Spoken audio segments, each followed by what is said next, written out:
Salut la créative!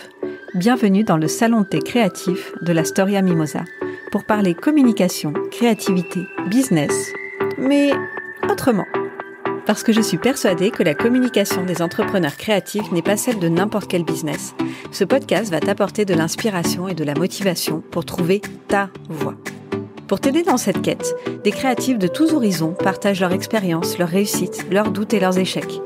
Je te propose aussi des questionnements, des tips rédac et storytelling pour repenser ta com et raconter ton histoire ou celle de tes produits. Bref, tu l'as compris, dans ce podcast, je te chouchoute toi et toutes les entrepreneurs créatifs.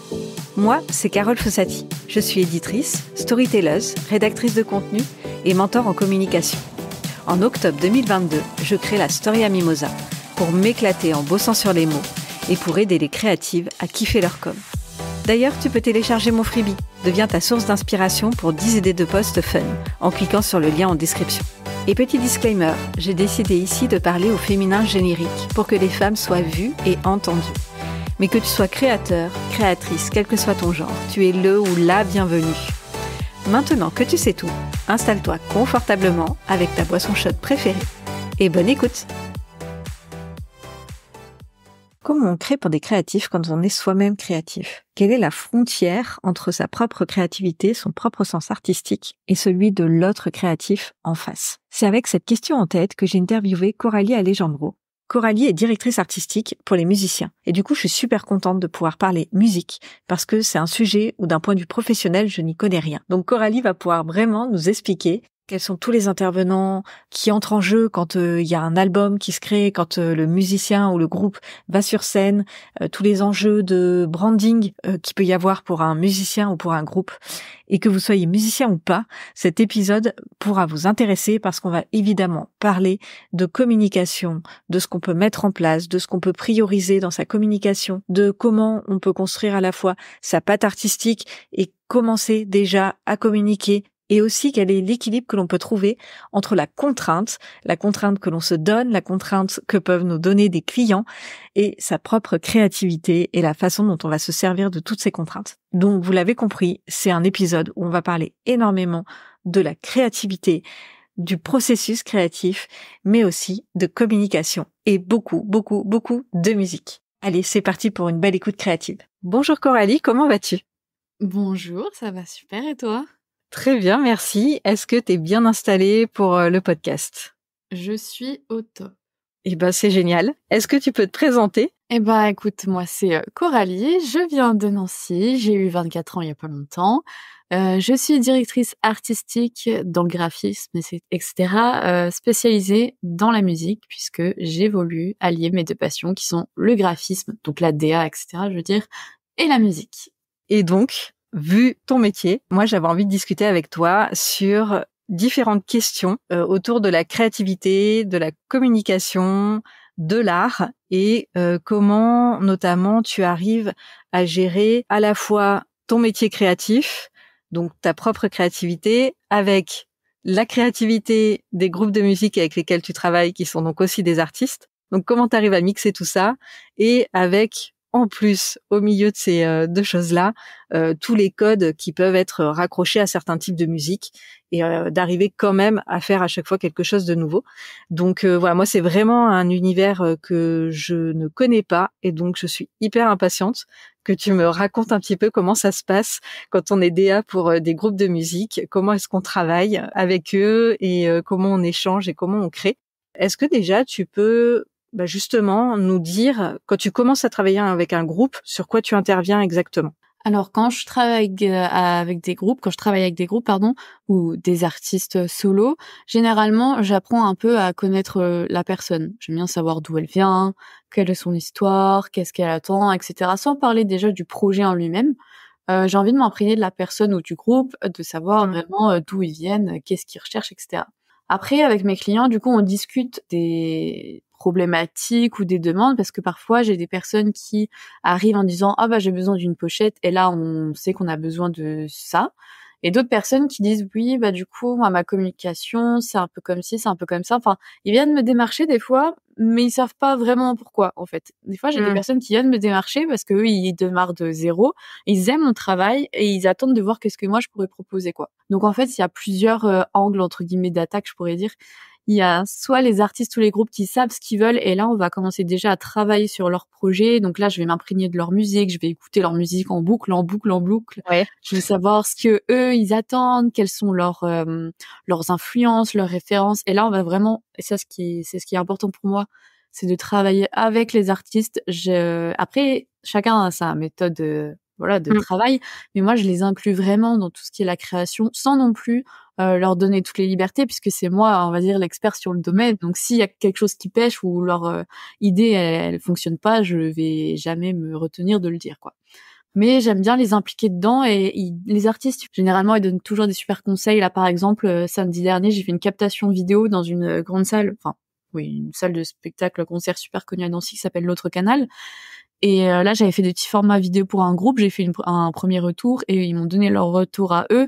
Et c'était super chouette parce que ça va être encore mieux, quoi. Donc, c'est toujours cet échange et le partage. Ça, c'est super important pour moi et vraiment de m'imprégner de l'univers musical, que ce soit du blues, du métal, du rap, même si moi j'ai mes préférences, mais moi j'écoute de tout déjà de base, comme je suis un peu musicienne et tout, pour moi c'est plus facile aussi.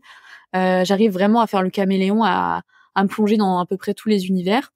Et aussi le deuxième temps, c'est un peu l'accompagnement et le conseil. Parfois j'ai des artistes, comme j'ai dit, qui viennent avec vraiment page blanche, mais ils savent pas trop où aller, etc. Donc là, moi j'aime bien, même si ça, par exemple, c'est des choses que je facturerais pas, parce que pour moi c'est toujours le partage et enfin, ça n'aurait aucun sens. Mais moi, ça me dérange pas de faire un call et en leur disant, bah écoute, moi je te conseillerais plus de commencer par déjà avoir une identité ou pour ton projet faire plus ci, faire plus ça ou pas faire ci, faire ça. Et il y a aussi voilà ce travail d'accompagnement. Ouais. Généralement qui est assez important pour les artistes parce que ça c'est dans tous les métiers hein, mais on peut pas être boulanger et pompier en même temps, on peut pas être musicien et faire de la strat de com, on peut pas donc il faut déléguer et des fois c'est un peu compliqué dans n'importe quel projet parce que quand on a un projet surtout bah voilà les musiciens je le redis encore c'est leur bébé quoi. C'est leur truc donc c'est un peu comme si j'étais la nounou on va dire et c'est difficile au début de confier son bébé à une nounou. Donc là c'est un peu la même chose quoi. Ouais, tu peux travailler donc sur des couvertures d'albums, voilà, ou pour le lancement d'un morceau. Donc tu peux, j'imagine, travailler aussi peut-être sur, je sais pas si vraiment on parle j'imagine, on doit parler de logo aussi pour un groupe ou un musicien qui a son nom. Bah tu me fais oui de la tête, donc. Donc Oui, c'est oui. ça. En vrai, il y a tellement de choses. Moi, j'interviens beaucoup, bah voilà, sur les pochettes d'albums ou de P X Y, voilà, tout ce qu'on peut dire, une pochette, un visuel, parce que c'est ce qu'on pense dès le début quand Oui. on parle musique. Mais après, il y a toute l'identité d'un groupe ou d'un artiste. Oui. Je veux dire, si elle est construite, bah on le reconnaît facilement. Donc forcément, pardon, c'est avantageux. On peut parler de direction artistique de clip, forcément avec toutes les petites analyses parce que voilà, j'aime bien analyser ce qui se fait. Je fais souvent ça sur mon compte Instagram. Donc forcément, ça aussi, c'est un peu du conseil entre guillemets sans lettres parce que tu vois, je donne des idées, je décrypte des choses. Donc ça aussi, ça peut être une source d'inspiration pour les artistes ou les groupes. Mais ouais, on peut partir sur la direction artistique photo aussi parce que c'est ultra important pour les artistes et les musiciens de travailler leurs photos, leurs book photos. On peut pas faire des photos comme ça, il faut que ce soit construit. Et là, je travaille en collaboration avec des photographes, des vidéastes, etc. Donc ouais, j'interviens sur la direction de clip, les visuels, la communication aussi sur les réseaux, voir un peu, pour pas mettre un peu tout et n'importe quoi sur les réseaux, pas à n'importe quel moment. Ce qui est bien dans la direction artistique, c'est que en fait, c'est vraiment toute l'ambiance d'un projet. C'est pas seulement un logo, un truc. Donc bien sûr, moi je peux intervenir sur une seule partie si les artistes le veulent, voilà. Mais vraiment de par on va dire toutes les cordes que j'ai à mon arc, si je puis dire, je peux vraiment partir sur tout. Et c'est ça que j'adore en fait. Parce que du coup, vraiment, c'est de construire le projet visuellement avec les artistes. Et c'est ça, justement, c'est une de mes baselines. Moi, je connais des artistes ou des groupes avec qui je parle ou parle pas, mais qui ont un projet musical de fou et qui savent pas soit les mettre en avant ou soit leurs visuels sont tellement pas raccord ou tellement pixelisés et tout que les gens ils passent à côté en fait. Et moi, ça me rend dingue. Ça me rend vraiment dingue, quoi.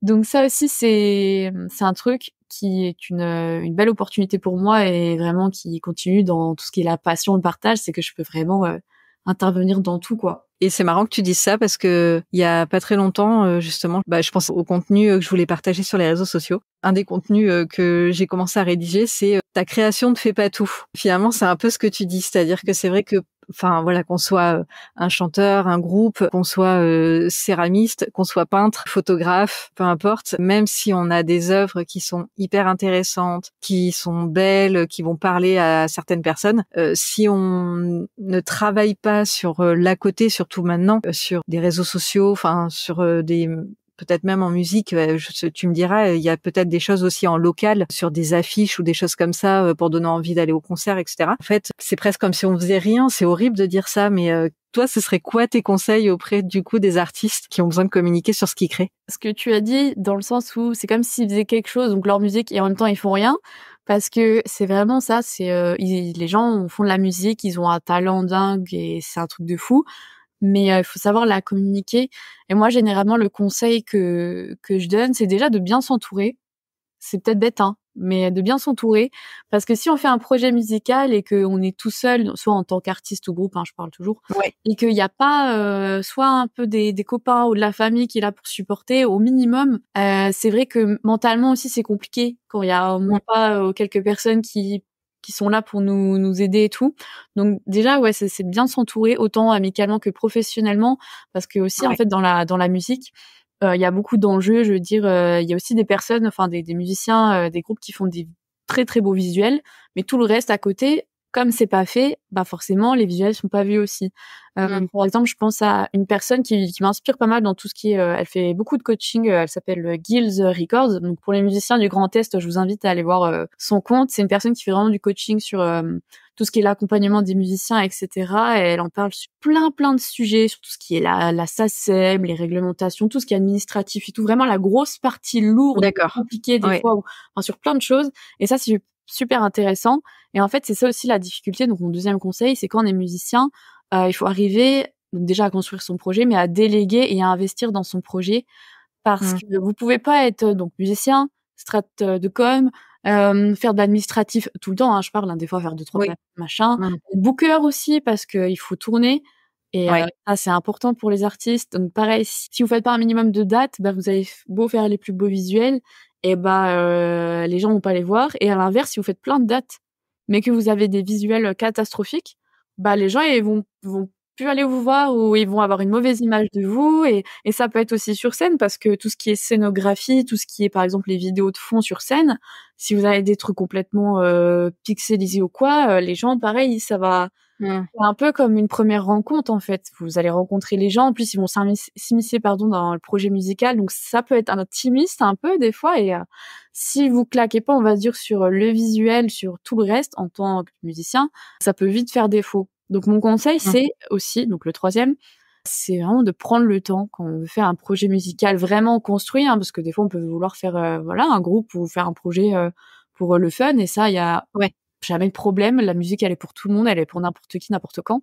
Mais quand on veut construire un projet musical, c'est prendre le temps de bien enregistrer avec des bonnes personnes, de prendre le temps de réfléchir à sa stratégie, de prendre le temps à essayer de trouver des dates, même si c'est des petites dates au début, etc. En fait, un projet musical, c'est un projet pro X ou Y, c'est quelque chose qui se construit. Et oui, par contre, c'est jamais fermé à l'improvisation, parce que des fois, on t'appelle le lundi pour jouer le mardi soir, tout ça. Des fois, il y a des élans de créativité. Enfin, en fait, il faut rester structuré, mais jamais en abandonnant un peu ce côté, je vais pas dire underground, parce que ça dépend un peu de tous les styles musicaux, mais vraiment, je pense qu'il faut aussi garder, donc le quatrième conseil, je pense le dernier, garder un peu cet esprit un peu rêveur. Il faut pas abandonner, parce que la musique c'est compliqué, il y en a plein qui se lancent. Il faut pas abandonner si ça marche pas au début de la première, deuxième, troisième, quatrième année. Enfin, c'est compliqué. Il y a des gros groupes maintenant qui tournent, enfin c'est bon, ils ont fait leur vie, ils ont marqué l'histoire de la musique, mais ça fait 15 ans qu'ils font de la musique, et ça fait à peine 3 ans par exemple qu'ils ont pété. Enfin moi, une de mes influences par exemple, c'est Bring Me the Horizon. Eux, ils sont mondialement connus, ils ont fait des trucs de fou. Maintenant eux, ils sont bien assis dans le milieu de la musique. Je crois que le chanteur, il a presque 30 ans, mais ils ont commencé, ils avaient à peine 15 ans, quoi. Ça fait des années et des années et ils ont pas commencé comme ça, quoi. Donc c'est ça, en fait. Il faut bien s'entourer, il faut prendre le temps de construire son projet, il faut vraiment mettre l'accent sur tout ce qui est visuel, la stratégie, parce que maintenant on est obligé avec les réseaux sociaux, etc. Et ça marche super bien. Et vraiment, voilà, ne pas baisser les bras, garder votre côté un peu rêveur et tout. Et justement, moi, je suis là et c'est ça qui est important aussi. Quand je parlais au tout début du soutien, moi, généralement, quand je m'implique dans un projet avec des artistes, je m'implique. Dans le sens, je prends le temps d'écouter et de savoir ce qu'ils veulent et de faire quelque chose qui ressort visuellement, qui soit vraiment... En fait, c'est leur musique traduite visuellement. Moi, c'est ça mon objectif. Et pour que ça ressorte super bien, qu'ils soient super contents. Et moi, du coup, après, genre, je suis embarquée aussi dans l'aventure musicale des artistes avec qui je travaille. Du coup, j'apporte du soutien et je dis, mais non, ça c'est cool et tout. Et ça aussi, c'est vraiment l'idée de bien s'entourer, etc. Et ça aussi, c'est une partie de mon travail. Comme je disais, c'est l'accompagnement, mais c'est aussi de l'accompagnement humain, quoi. Ouais. Après, j'aurais des questions plus sur toi, ton travail et le côté créatif, mais parce que là, c'est vrai que quand avec tout ce que tu as expliqué, ça peut faire un peu peur, parce que on peut se dire oh là là, faut que j'ai une en plus déjà tu as dit le mot stratégie. Alors déjà, c'est un mot qui peut faire peur, mais faut que j'ai une stratégie, la com, l'album, les tournées, etc. Si, on va dire pour un groupe soit qui débute ou soit qui ont commencé à faire, enfin un groupe aux musiciens, à chaque fois solo, qui débutent et qui commencent, qui ont peut-être déjà enregistré quelques albums ou quelques titres. Moi, je suis un peu vieille, moi je parle d'albums à chaque fois, mais ou quelques titres qui commencent à faire des dates, etc. Est-ce que tu aurais un conseil sur peut-être au moins une chose sur laquelle ils peuvent se concentrer pour commencer à justement travailler sur tout ce que tu as là donné, mais au moins déjà la première chose, on va dire, sur laquelle il faudrait qu'ils se concentrent. Pour moi, la première chose, si le projet musical, voilà, il y a déjà un peu de dates, un peu de visuel, etc. Si on va dire que ça commence, la première chose vraiment qui est importante pour moi, c'est d'avoir du contenu qui soit vidéo, dans le sens où on voit le groupe ou l'artiste performer. Ouais. Pourquoi ? Parce que en fait, le problème des musiciens, enfin surtout en France, c'est de trouver des dates. Et on sait que quand on a une date, généralement ça ramène beaucoup de followers ou enfin ça ramène des gens, quoi. Et c'est compliqué en France de trouver des dates, n'importe quel style. Donc c'est ça, enfin de ce que j'ai pu analyser là actuellement avec les clients que j'ai eu ou les connaissances, c'est, on va dire, le plus gros step à passer au début. Ok. Quand on commence un peu à tourner, après ça devient de plus en plus facile. C'est un peu comme tout, quoi. Quand la machine commence à rouler, bah voilà, ça roule. Donc vraiment l'accent c'est enfin selon moi, c'est vraiment d'avoir du contenu vidéo qui soit live ou pas live, mais où on voit les personnes performer, que ce soit vraiment quelque chose de quali, qu'on ressente l'univers du projet. Mais ça peut être une ou deux vidéos, un ou deux morceaux, et après vous pouvez compléter juste avec les maquettes enregistrées, etc., avec les visuels. Mais vraiment, ça c'est un point important, parce que les gens qui vont du coup vous booker, des fois ils vont regarder genre ça à la va-vite, et ils vont voir une session voilà vidéo où les artistes performent, ils vont peut-être regarder, même si c'est 4 secondes, mais au moins en 5 secondes, si la vidéo elle est bien faite, si la lumière elle est bien faite, si la direction, je veux dire globale, elle est bien faite et tout, ils vont dire ah ouais, OK, eux ils pètent, OK, pourquoi pas. Et tout ça généralement, et c'est bien dommage parce que ça se joue en 5 secondes. Après ça dépend, mais de l'expérience que je vois, des fois c'est vraiment les gens ils ont pas le temps, en fait, ils ont 300 mails toutes les semaines, genre, et il y a 300 artistes qui demandent pour être bookés dans une salle, bah du coup ils regardent, mais du coup il faut arriver à être visuellement, donc déjà je parle, enfin j'enlève le côté, je veux dire, de l'audition, faut que l'enregistrement il soit bien, tout ça, voilà. Mais il faut que la vidéo aussi, elle soit bien, qu'elle comment dire, elle traduit le projet musical. Et après, enfin, voilà, après ça reste mon avis, mais vraiment trouver des dates c'est important, et c'est là où les gens vont venir s'intéresser au projet, et du coup après c'est un enchaînement. S'il y a des beaux visuels, les gens ils vont encore s'intéresser. Si vous êtes régulier sur les réseaux sociaux, donc c'est ça un peu le côté stratégique, c'est vraiment d'avoir un planning sur les réseaux qui soit adapté à chaque musicien. Il y en a ils vont poster tous les jours, il y en a ils vont poster une fois tous les 3 semaines, et ça va être voilà, ça dépend. Mais voilà, pour moi c'est la première chose, c'est d'avoir vraiment du bon contenu performe vidéo, quoi. Ok, et en fait du coup ce fameux contenu de performance, finalement il peut servir à la fois pour essayer de trouver des dates, et en même temps il peut aussi servir sur les réseaux sociaux en mettant des petites vidéos courtes qui montrent des extraits de concerts, ou peut-être même d'ailleurs des fois des répètes. Bon là c'est peut-être pas ce que t'appelles performance quand c'est des répétitions, mais c'est ça, après en fait après on peut s'en servir. Ouais, on peut faire ça peut être à peu près dans n'importe quel contexte. Après, ça dépend du projet musical, hein. Il y en a, ils vont vouloir, voilà, faire une petite session live en studio. Si c'est bien filmé, tout est OK, tout est raccord, ça peut être super. Il y en a, ça peut Ouais. être des sessions live, en concert. Et après, il y a des projets musicaux, je veux dire, par exemple, si c'est un truc un peu celtique et tout et que matériellement on peut le faire et tout, pourquoi pas faire ça au milieu, d'une forêt, quoi? Enfin, il y Mmh. a ça aussi, hein. C'est pour ça que je disais, des fois, faut pas se limiter et tout. Et justement, je veux dire, si on veut booker sur une grande scène celtique en Bretagne, si on envoie une Mmh. vidéo où on fait le truc en plein milieu de la forêt de Brocéliande, bah là, ça va peut-être attirer le booker, quoi. Ouais. Et pourquoi Oui, bah, c'est ça. En fait, s'éclater, pas se mettre de limites et d'être cohérent avec son univers. c'est ça. C'est super parce que ça me fait une très bonne transition. Donc, toi, comme tu vas devoir traduire l'univers du musicien ou du groupe de musique, eux, ils ont déjà fait le travail normalement, d'identité de leur côté à travers leur musique. Comment est-ce que tu arrives à mettre ta patte à toi dans leur univers à eux? Je sais pas si ma question est claire. Ouais, je vois bien. Comment j'arrive à mettre ma patte? Bah, forcément, comme j'avais dit, il y a des styles que j'affectionne un peu plus que les autres. Ouais. Plus ou moins facile des fois suivant, les genres. Donc toi, tu vas travailler plus sur quel style musical déjà? Moi, je cible à peu près quand même tous les styles puisque j'aime, tous les styles.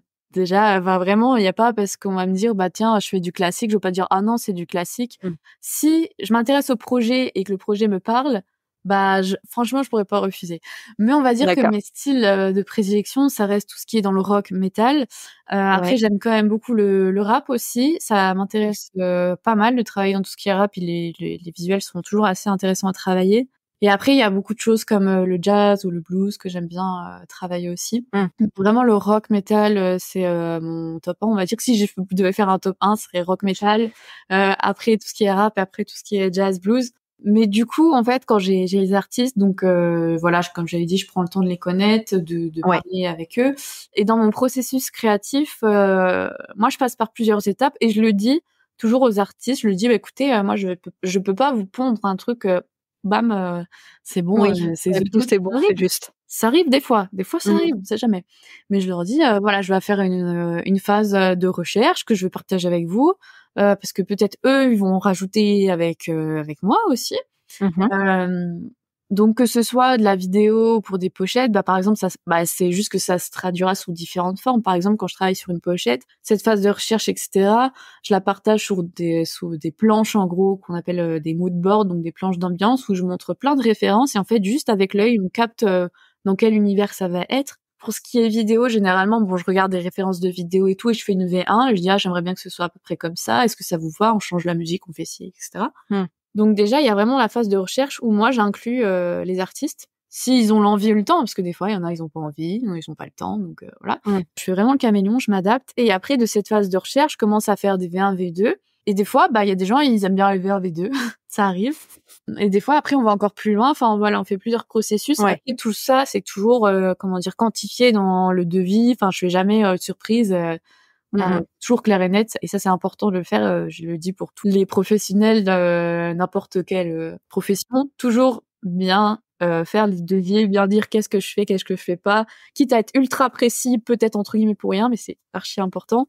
Mmh. Et en fait, le comment j'arrive à mettre ma patte, c'est parce qu'en fait, il y a une relation en fait qui se crée entre les artistes et moi, une relation de confiance parce que voilà, quand je fais un call, je dis pas juste: «OK, c'est quoi ton projet? Ciao, au revoir». Je discute avec la personne. Comme j'ai dit, j'aime bien savoir d'où elle vient, qui Mmh. elle est. Si on peut se voir en vrai, on se voit en vrai. Et en fait, du coup, je suggère des choses ou je tente des choses. Et comme on a déjà un peu créé cette relation de confiance, parce que c'est vraiment particulier. Enfin, en tout cas, c'est comme ça que je le prends moi, parce que moi, je prends tout ça toujours ultra à cœur et que je suis dans le milieu aussi de la musique. Donc, c'est ça aussi qui est important aussi pour mes clients, c'est que comme moi aussi, je suis musicienne de base, bah, je comprends en fait leurs besoins, je comprends leurs sentiments. Et voilà, moi, je porte beaucoup d'attention à je porte ma patte, mais sans empiéter ou sans avoir l'air de dire: «Ah bah, moi, je sais mieux» ou «Moi, je fais ci», alors que oui, je suis l'expert, donc entre guillemets, entre gros guillemets, «je sais mieux», non. Mais je suggère et j'essaye de mettre un peu, voilà, mon style, ma vision et généralement, ça passe parce que c'est aussi cohérent avec le projet puisque j'ai pris le temps et tout. Donc en fait, c'est tout simple. Comment j'arrive à mettre ma patte dans des projets, visuels? C'est juste avec de l'échange et de l'humanité et de la passion, en fait. C'est tout Mmh. simple.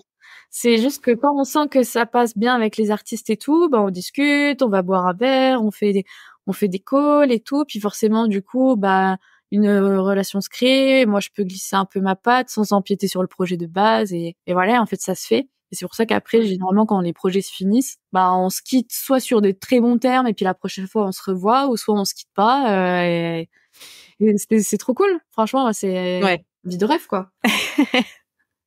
Et donc, quand tu les accompagnes, les artistes, ils évoluent en général dans un univers musical, même si évidemment, des fois, il y a des frontières qui peuvent être floues selon les artistes, hein, mais tu les accompagnes quand même dans un univers musical, et on en avait un peu discuté avant de faire ce podcast. Moi, j'adore les questions de créativité, d'où elle vient, comment elle se construit. Et ce qui revient très souvent, c'est la contrainte permet aussi la créativité. Donc, quand il y a un univers musical, j'imagine aussi qu'il doit y avoir des cadres, un peu d'une certaine manière des règles ou des codes qui permettent de reconnaître justement qu'on a plutôt un album de métal ou un album de rap ou un album de musique celtique, comme tu disais. Et en même temps, il y a ce difficile, je trouve, enfin, moi en tout cas de l'extérieur, je trouve ce difficile équilibre entre respecter des codes pour qu'on reconnaisse le style musical, respecter l'identité de l'artiste et se différencier de ce qui a déjà été fait. Si on prend la musique celtique, des fois, on se dit, mais d'un groupe à l'autre, d'un artiste à l'autre, on a l'impression qu'ils ont toujours tous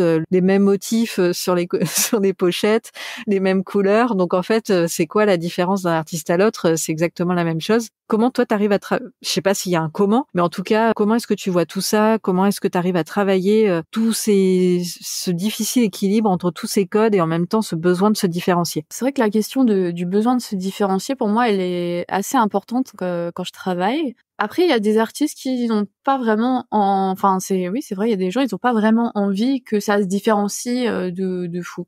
Les gens, ils aiment bien que les visuels, en tout cas peut-être les premiers projets, etc., soient jolis, se fondent dans la masse, et c'est ok, ça peut être ok. Il y a des fois, je suis pas moi voilà, j'apporte mon regard, et si la personne est vraiment en mode non, là c'est ce qui se fait en ce moment et moi j'aime vraiment bien, pour moi ce serait brider l'artiste, et c'est pas ce que je veux. Donc je fais un truc qui ressemble entre guillemets à ce qui se fait, mais qui soit joli, ou qui est quand même, on trouve un compromis quoi. Et oui, c'est vrai que des fois il y a des contraintes. Par exemple, j'ai travaillé sur une pochette il y a quelques temps où en fait c'est un guitariste qui est assez connu, et en gros la contrainte que j'avais au début, j'avais émis des idées avec l'équipe de créa, on va dire ça comme ça, parce qu'au tout début ce qu'ils voulaient, c'était c'était deux artistes, dont ce guitariste. Ils voulaient que ces deux personnes apparaissent sur la pochette. Donc j'avais commencé à faire des pistes créatives par rapport à ça, quoi, à cette contrainte, parce qu'au début c'était ma première contrainte. Et en fait à la fin, le guitariste a dit et en fait ça va être un peu compliqué parce que lui avait des contrats sur des trucs, donc il peut pas apparaître vraiment. Sa tête peut pas trop apparaître, quoi. Son nom, oui, il a le droit de faire des trucs hors du groupe, ça c'est pas de souci, mais bon, que sa tête apparaisse vraiment, c'est pas ouf, quoi. Donc du coup l'équipe elle était un peu en panique, et j'étais en mode non mais vous inquiétez pas, on va twister. Et en fait j'ai recréé un personnage qui regroupe plein de codes physiques. En fait c'est comme s'il y avait des morceaux de chaque personne mais mélangés, et ça fait un personnage, quoi. D'accord. Justement sur ce projet, ce qui est intéressant, c'est que ça a mélangé deux genres musicaux qui sont totalement différents, et aussi forcément dont les codes visuels sont totalement différents. Donc c'était aussi intéressant. Voilà, donc c'était un peu le challenge. Donc la pochette, moi je l'aime bien, mais c'est vrai qu'elle est un peu ovni par rapport à tout ce qui est à côté, parce que déjà le style d'illustration, les codes, même s'il y a certains codes qui sont plus subtils que d'autres, voilà, donc c'est un peu à part, mais pourquoi pas. Donc c'est vrai que des fois il y a des équilibres, il y a des projets où on veut mélanger des choses, du coup ça fait qu'on doit mixer avec plusieurs codes. Après il y a des personnes qui ont un projet et qui veulent un peu s'émanciper de ce qui fait en ce moment, et comment le faire et tout. Et là c'est toujours pareil. En fait c'est regarder des références, regarder ce qui se fait ailleurs, regarder des références sur Pinterest avec des mots-clés, mais aussi regarder d'autres groupes qui font le même style dans la même région, voir un peu qu'est-ce qui se fait vraiment autour, sans jugement, quoi. C'est vraiment de s'imprégner, de voir. Et en fait, quand on regarde des références, on voit plein de codes, plein de choses, et on arrive plus facilement à créer des choses qui soient cohérentes, et en fait, ça vient plus facilement. C'est pas du tout l'histoire du plagiat ou quoi, ça ne sert à rien, il ne faut pas le faire. C'est vraiment que, je crois que c'est Antoine Lavoisier qui dit ça, rien ne se perd, tout se transforme. Je crois que c'est lui qui dit ça. Là, c'est pareil, en fait. C'est vrai que maintenant, dans notre ère actuelle, c'est difficile de recréer des choses. C'est pas impossible, mais c'est vrai que c'est difficile. Donc en fait, ce que moi j'aime faire, c'est mixer des choses qui existent déjà, mais vraiment les retravailler avec mon style parce que c'est jamais Ouais. pareil d'une personne à l'autre. Mixer des choses et en fait ça crée des choses nouvelles. Alors que si j'avais pas été voir des références, bah j'aurais peut-être mis 15 ans de plus vraiment Mmh. à concevoir la chose, et c'est pareil dans tous les domaines, quoi. Donc Mmh mh. les contraintes généralement que moi je rencontre, c'est soit quand il y a des artistes qui ont des contrats, voilà, je peux pas apparaître sur site, donc tout ce que tu as Ouais. imaginé, bah c'est ciao, tu recommences, voilà. C'est un peu compliqué. Tout ce qui est des contraintes, voilà, c'est des artistes de leurs attentes. Après, il y a d'autres contraintes sur d'autres projets qui sont totalement autres, mais c'est que quand on commence à faire de la vidéo, puisque moi j'interviens aussi sur la vidéo, tout ça, Ouais. c'est peut-être bête, hein, mais les contraintes de temps, les Mmh. contraintes techniques, bah, parce qu'il faut savoir que quand on fait de la prod, il y a toujours une batterie qui lâche, il y a toujours un stabilisateur qui est jamais commandé au bon moment. Il y a toujours des trucs. Donc ça, c'est des contraintes aussi en tant que DA, parce que le directeur artistique, enfin ça en tout cas c'est ma vision. Pour moi, le DA, il doit savoir tout faire déjà de base, et après il délègue en fait. Il Ouais. délègue à une équipe dans le sens où par exemple, voilà, il fait toute la DA d'un projet, mais imaginons si je sais pas, le cadreur ou le monteur un moment, bah, je sais pas, il comprend pas ce que le DA il veut, voilà, le DA pour moi, il arrive quand même à prendre la caméra, à lui montrer, à dire OK, je veux ça comme ça, quoi. Donc là, entre guillemets, c'est ça que je fais moi, j'essaie de faire un peu déjà tout pour après dans le futur, pouvoir vraiment diriger les gens de manière précise et dire, «Tu fais ci, ça» et cetera. Mmh. Mais ça aussi, c'est une contrainte du coup en tant que DA, de travailler en équipe et d'arriver à traduire sa perception et que ça ressorte bien. Et justement aussi dans le milieu de la musique, bah c'est encore plus de contraintes, quoi. Parce que le DA, il travaille avec des musiciens, donc c'est vraiment une chaîne en fait. Il faut que Ouais. les clips ou aussi voilà, moi des fois je travaille avec photographe, bah là la dernière fois on a fait un shoot avec pour le groupe Rushing Ibex. J'ai fait avec un photographe incroyable, très sympa, c'était super cool. Mais voilà, le pauvre, j'ai cru qu'il avait pensé que je lui harcelais parce que j'étais derrière son épaule, en fait. Je regardais tout le temps ce qu'il tenait dans son boîtier parce qu'il voulait que ce soit vraiment le format que j'avais imaginé avant. Moi, j'avais fait tout un Mmh. truc avant en mettant les plans précis et tout. Et ouais, ça, c'est une contrainte, c'est qu'il faut savoir avoir l'œil partout et faire. Être un peu, ouais, couteau suisse et avoir l'œil partout. Alors, c'est peut-être une question absurde, hein, ce que je vais te demander. Est-ce que tu penses que ce serait possible un jour qu'il y ait, par exemple, un groupe de métal qui te dise, moi, j'aimerais avoir une pochette qui se démarque complètement des codes du métal et en mode couleur Barbie, rose pétant ou je sais pas quoi. Enfin, voilà. Est-ce que tu penses que ce serait possible et qu'on peut aller à ce point à l'opposé des codes d'un genre, ou quand même il faut savoir rester pour trouver son public, ou t'as peut-être un entre-deux de réponse? Comment tu ferais si t'avais un projet de ce type-là? Moi, si j'avais un projet de ce type-là, franchement, je serais trop heureuse. Genre, c'est incroyable. Mais c'est des choses qui sont déjà en plus. Il y a plein. Il y a quand même des groupes, ouais, qui sont un peu hybrides, qui mélangent des choses et du coup, ça se ressent dans leur DA. C'est complètement loufoque et c'est incroyable. Je pense notamment à un groupe qui s'appelle Electrical Boys. Je sais jamais dire le nom, mais c'est quelque chose comme ça. C'est vraiment métal techno, quoi. Ok. Ça mélange vraiment un peu la vibe pop, techno, métal, et c'est le mélange est incroyable. Et quand on regarde leur concert, c'est des vrais shows et les gens sont chauds de fou, et ça marche super bien, quoi. Et des Mm. projets comme ça existe. Et en fait, il y a aussi les artistes en tant qu'humains, quoi. Ça joue beaucoup. Ouais. Eux, ils sont déjantés et ça marche de fou. Et je pense que au tout début, quand ils ont proposé leur projet, les gens ils ont dit c'est quoi ça, quoi, non. Donc ça doit être toujours. Je pense que c'est un tout en fait, c'est la persévérance, etc. Mais ce genre de projet loufoque, enfin je dis loufoque, c'est même pas loufoque, c'est vraiment de la création, hein. C'est des choses nouvelles. Ça existe et je pense que ça continuera d'exister encore plus. Après il y a des comment dire, des accords qu'on pourrait ne pas penser de base et en fait qui se font depuis très longtemps et qui se font super bien. Bah, je pense notamment au rap et au métal. Il y avait un Ouais. peu cette vague il y a quelques années, vers 2017, 2018, etc. Avec certains rappeurs, pardon, qu'on disait un peu des rappeurs emo boy entre guillemets. Je pense notamment à Lil Peep où voilà, il y avait des textes assez sombres qui pouvaient faire penser à voilà tout ce qui était un peu emo.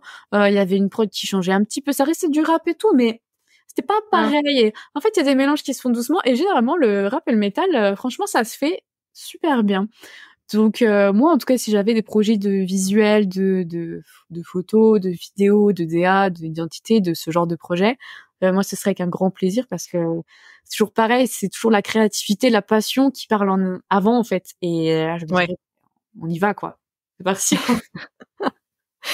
Et en fait, ce qui ressort un peu là de ce que tu dis, c'est aussi finalement, il faut que l'artiste il soit hyper droit dans ses bottes, c'est-à-dire qu'il croit vraiment dans le truc qu'il fait, même si c'est quelque chose qu'on a encore très peu entendu, des mélanges qui sont, voilà, toi tu disais loufoques, mais en tout cas pas forcément encore très courants. Mais en tout cas, faut qu'il soit bien sûr de ce qu'il fait et qu'il y croit, qu'il ait bien bossé du coup sa propre vision artistique. Est-ce que ça t'est arrivé de travailler avec des artistes dont la vision artistique était peut-être pas encore hyper claire? En fait, peut-être que c'est là où il y a la plus grosse difficulté d'arriver à construire une image quand l'artiste est encore en train lui-même de construire sa propre vision artistique. Parce que des fois, c'est des choses que je peux voir en dehors de voilà, de la musique, puisque moi, c'est vrai que c'est pas un univers que je connais forcément très bien, mais que j'ai pu voir avec des artisanes ou même avec des artistes type peintre ou photographe, où comme en fait l'identité créative est pas encore hyper claire et qu'ils sont encore un peu en train de toucher à tout, c'est difficile de trouver un discours. Bon, alors moi, je suis plus côté storytelling, mais du coup, ça va être difficile de trouver un storytelling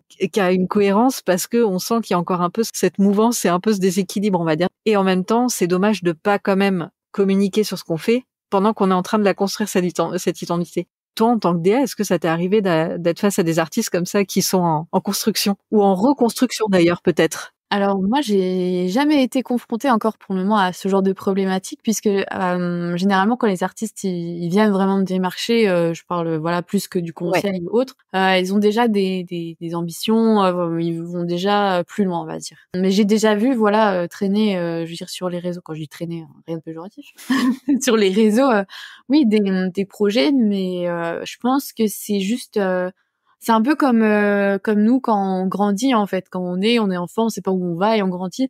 Un projet musical, ça évoluera tout le temps et des fois ça met plus de temps que d'autres. Par contre, j'ai déjà été confrontée entre guillemets à des visions différentes dans un même groupe. Et ça c'est un peu Ah oui. compliqué parce que quand on est en groupe, c'est plus compliqué que quand on est solo ou à deux encore. Mais un groupe plus de 3, c'est vrai des fois c'est compliqué parce qu'il y a des gens qui vont avoir une vision X et d'autres Y et du coup il va falloir qu'ils discutent déjà entre eux avant parce que moi je peux proposer entre guillemets un compromis mais du coup les gens ils seront jamais un peu trop OK. Donc ça c'est surtout en fait quand c'est un groupe, il faut vraiment que le groupe il marche à fond en fait tous ensemble et moi je le ressens quand même si on ne dit rien on va dire, même si les gens ils sont en mode ouais c'est super et tout, quand voilà comme je disais toujours moi je suis à fond dans la vie du groupe et tout ou des artistes, je ressens qu'il y a quelque chose qui se passe et moi en tant que DA du coup je me dis ah mais peut-être que lui ou elle peut-être ça va pas plaire ou je sais pas, enfin du coup il y a une ambiance bizarre qui se répercute entre guillemets sur moi et pour le moment j'ai jamais été confrontée à des choses indécises de fou.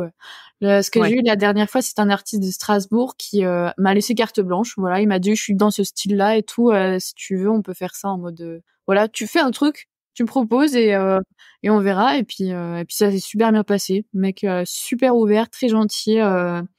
Franchement, c'était top. Alors ma dernière question, ça va être du coup par rapport à ton projet personnel de musique.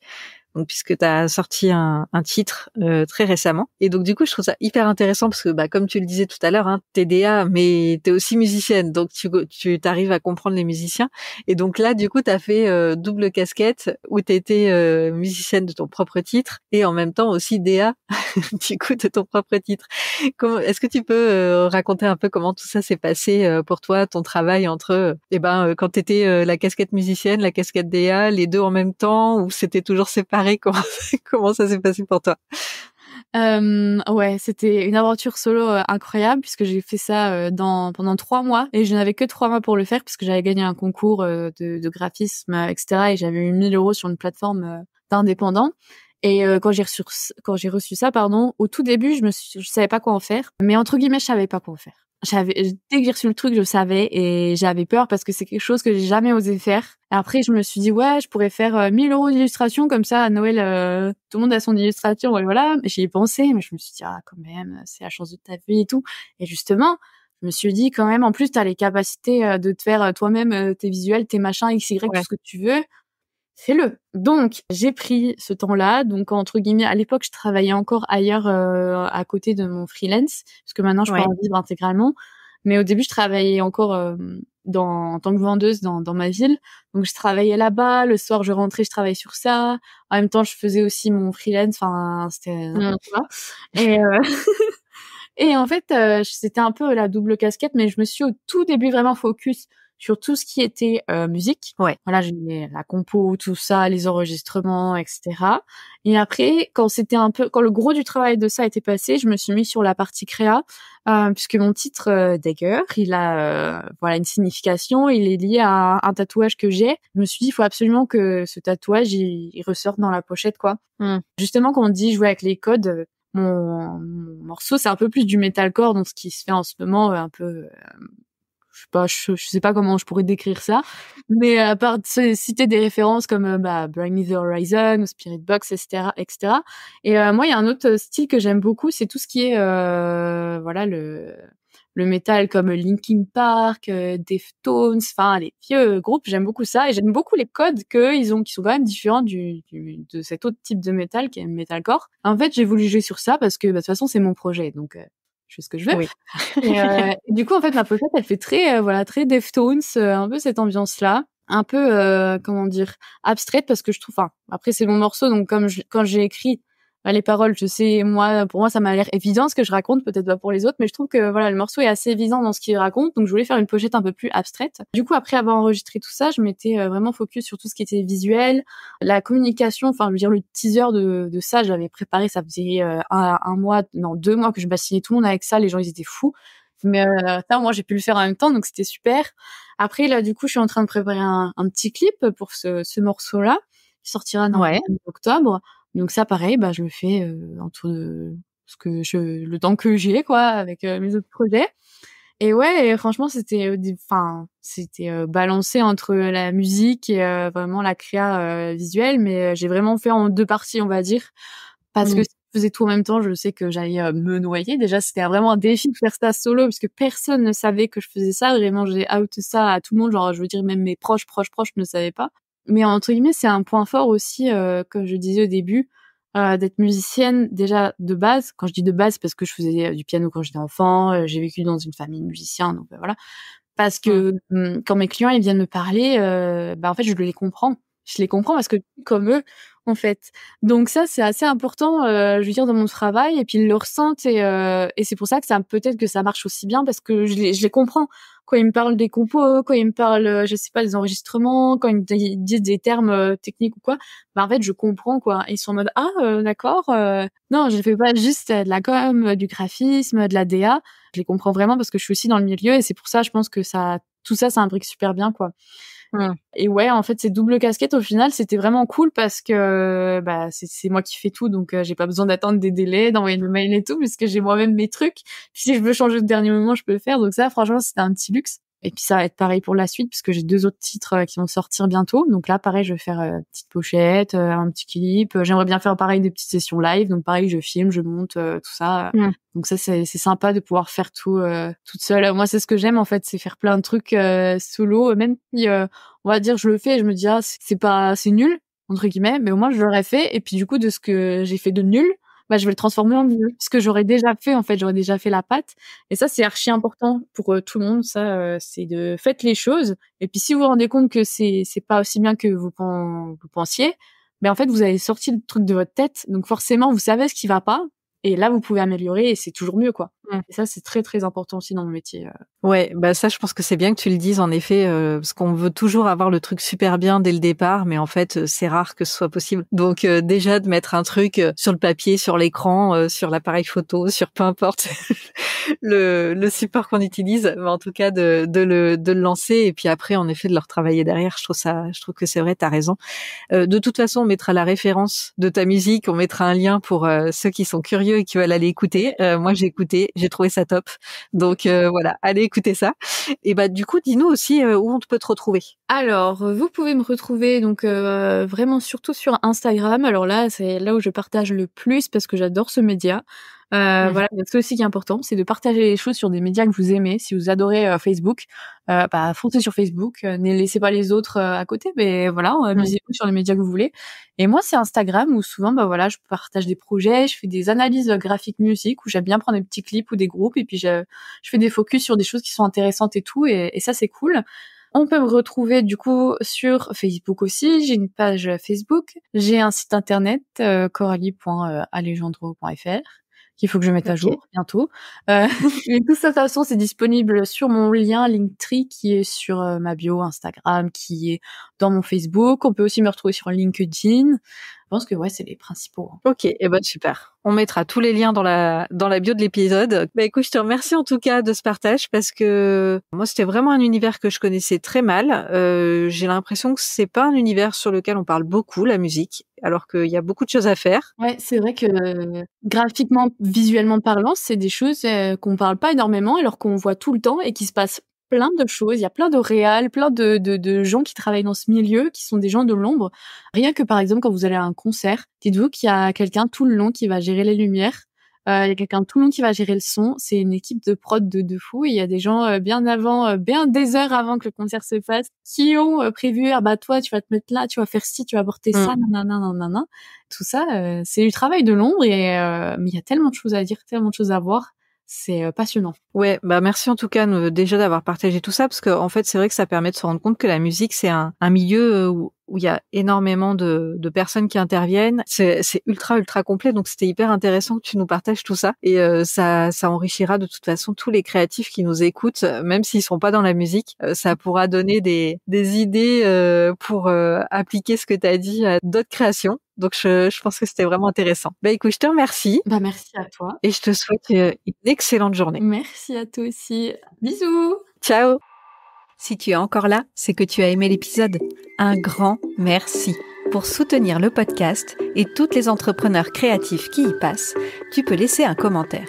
Je serai ravie de te lire et de te répondre. Tu peux aussi laisser 5 étoiles sur ta plateforme d'écoute préférée. Et surtout, parle-en à toutes les entrepreneurs créatives autour de toi. Tu retrouveras toutes les news des Créactives et de la Storia Mimosa sur Instagram, storia.mimosa. Et tu peux aussi télécharger mon freebie, Deviens ta source d'inspiration pour au moins 10 idées de posts fun. Le lien est en description. On se retrouve dans 2 semaines dans mon salon de thé créatif. Allez, ciao la créative!